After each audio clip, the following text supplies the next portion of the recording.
जय श्री श्याम। प्यारे साथियों, आज की इस वीडियो में हम इंग्लिश रीडिंग प्रैक्टिस करेंगे। तो आपको इंग्लिश पढ़ना नहीं आता है या फिर उसका अर्थ निकालना नहीं आता है तो आज की इस वीडियो में आप सीख जाएंगे, क्योंकि मैं आपके लिए प्रत्येक अक्षर का हिंदी में अर्थ बताता हूं। तो आप वीडियो को कर दीजिएगा लाइक। चैनल पर पहली बार आए हों तो चैनल को कर दीजिएगा सब्सक्राइब। हम करते हैं वीडियो को शुरू। यहाँ पर दिया है Ram returns home to his small हट।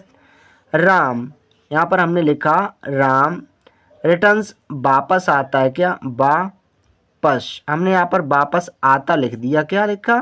वापस आता है। हमने यहाँ पर है लिख दिया। होम का मतलब होता है घर, टू का मतलब से, हिज का मतलब अपने, क्या अपने, और हट का स्मॉल का मतलब होता है छोटे। क्या छोटे, हम यहाँ पर छोटी लिख देते हैं। हट का मतलब होता है झोपड़ी। क्या होता है प्यारे बच्चा? झोपड़ी। हमने यहाँ पर झोपड़ी लिखा। अब हम इसका अर्थ जानते हैं। तो Ram returns home to his small हट।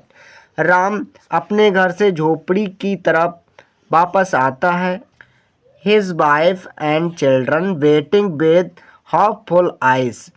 His wife उसकी पत्नी। His का मतलब होता है उसकी और wife का मतलब पत्नी। हमने यहाँ पर पत्नी लिखा बच्चा।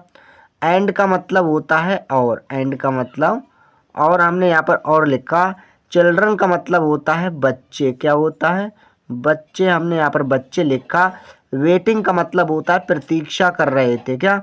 प्रतीक्षा। हमने यहाँ पर लिखा प्रतीक्षा करना। क्या? करना। विद का मतलब होता है साथ। क्या? साथ, या फिर कह लेंगे से। नेक्स्ट है हाफ फुल का मतलब आशापूर्ण। क्या होता है? आशापूर्ण। हमने यहाँ पर आशापूर्ण लिखा बच्चा। आइसिस का मतलब आँखें। क्या? आँखें। हमने यहाँ पर आँखें लिख दिया। अब हम इसका अर्थ जानते हैं प्यारे बच्चा। तो his wife and children waiting with hopeful eyes. पत्नी और बच्चे आशा भरी निगाहों से उसका इंतजार कर रहे थे। अच्छा, नेक्स्ट देखते हैं। Every morning before the sun rises. Every का मतलब होता है प्रत्येक। क्या होता है? प्रत्येक। मॉर्निंग का मतलब होता है सुबह। क्या होता है? सुबह। बिफोर का मतलब होता है बच्चा पहले। क्या? पहले। द सन का मतलब सूर्य। क्या होता है? सूर्य। राइज का मतलब निकलना। क्या? निकलना। हमने यहाँ पर निकलना लिख दिया। अब हम इसका अर्थ जानते हैं।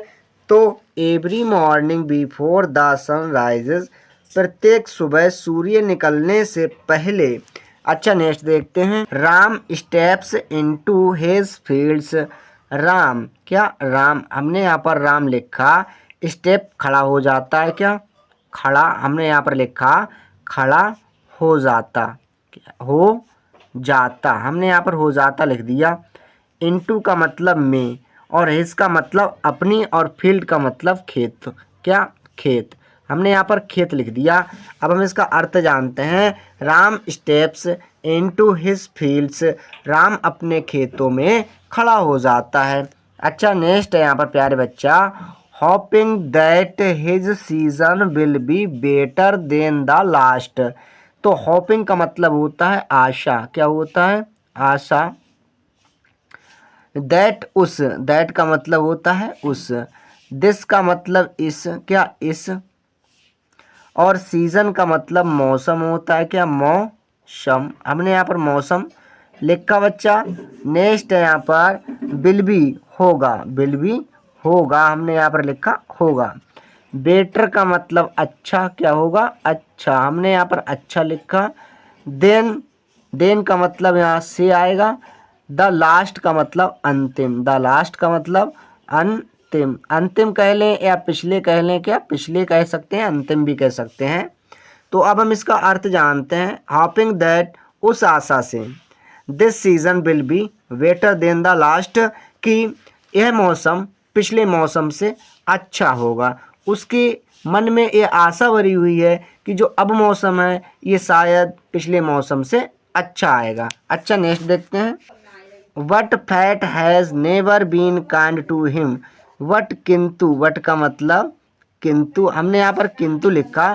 फैट का मतलब किस्मत, क्या किस्मत, हमने यहाँ पर किस्मत लिखा। हैज़ बीन नेवर का मतलब कभी नहीं, क्या कभी नहीं। काइंड दया, क्या दया। टू को होता है हिम का मतलब उस पर, क्या उस पर। अच्छा, अब हम इसका अर्थ जानते हैं। But fate has never been kind to him, किस्मत उस पर कभी भी इतनी दयावान नहीं थी। अच्छा, नेक्स्ट देखते हैं। Droughts floods and debts have crushed his dreams. तो ड्रॉट्स का मतलब होता है सूखा, क्या सूखा, हमने यहाँ पर सूखा लिख दिया। फ्लूट्स का मतलब बाढ़, क्या बाढ़, हमने यहाँ पर बाढ़ लिख दिया, क्या बाढ़। एंड का मतलब होता है और, एंड का मतलब और। डेट्स का मतलब कर्ज, क्या कर्ज, हमने यहाँ पर बच्चा कर्ज लिख दिया। हैव क्रेस्ड का मतलब कुचल दिया, क्या कुचल दिया। हिज का मतलब उसके, हिज का मतलब उसके, और ड्रीम्स का मतलब सपने, क्या सपने। अब हम इसका अर्थ जानते हैं। तो droughts floods and debts have crushed his dreams. तो सूखे ने, बाढ़ ने और कर्ज ने उसके सपनों को कुचल दिया था। अच्छा, नेक्स्ट देखते यहाँ पर है। Yet he refuse to give up. Yet का मतलब फिर भी ही, वह रिफ्यूज का मतलब होता है मना करना, क्या मना करना। और गिव अप का मतलब छोड़ना, क्या होता है छोड़ना। अब हम इसका अर्थ जानते हैं। Yet he refuse to give up, लेकिन वह अपनी आशा को छोड़े हुए नहीं है। अच्छा, नेक्स्ट देखते हैं। नेक्स्ट है worried about how he will feed his family. Worried का मतलब चिंतित, क्या होता है चिंतित, हमने यहाँ पर चिंतित लिखा बच्चा। अबाउट का मतलब बारे में। हाउ का मतलब कैसे, क्या कैसे। ही वह, ही का मतलब वह। विल फीड का मतलब खिलाएगा, क्या खिलाएगा, हमने यहाँ पर खिलाएगा लिख दिया। हिज का मतलब होता है अपने, क्या अपने। और फैमिली का मतलब परिवार, परिवार। तो अब हम इसका अर्थ जानते हैं। Worried about how he will feed his family, तो वह इसके बारे में चिंतित था कि किस तरह से वह अपने परिवार का पेट भराएगा। अच्छा, नेक्स्ट देखते हैं। नेक्स्ट है यहाँ पर Ram to himself. Ram to himself स्वयं से कहता, क्या स्वयं से कहता है, स्वयं से कहता है।